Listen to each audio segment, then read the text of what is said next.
diyaaraddu hawada maraysaa dib loo soo celiyey waa faldambiyeed iyo isku day dil oo laga xisaabtami doono waqtigeeda waxaad ogtihiin muddadii u dambeysay waxaan ka qayb galnay shirkii magaalada Kismaayo ka dhacay ee looga hadlayay dalkan sidii loo xasilin lahaa oo doorasho loo dhan yahay loo geli lahaa intiina halka fadhida kama warqabtaan saaka markaan garow ka soo baxnay ciidamadii hordhaca ahaa ee wafdiga dawladda Puntland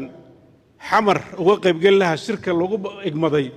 iyo howlwadanadii dawladda ee madaxtooyada oo maanta safar u galay iyagoo dhex hawada maraya ayaa laga soo celiyay diyaaradoodii waxa dhacday mas'uuliyad darro inta badan diyaaraduhu waxaad ogtihiin shidaalka meesha ay tagayaan bay marka dambe ka soo qaataan ay soo noqonayaan diyaaraddu hawada maraysaa dib loo soo celiyey waa faldambiyeed iyo isku day dil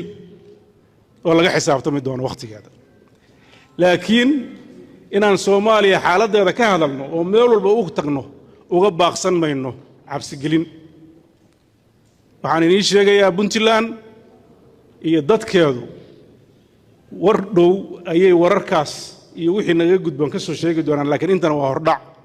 aan rabo inaad ogaataan maadaama hadda ay dhacday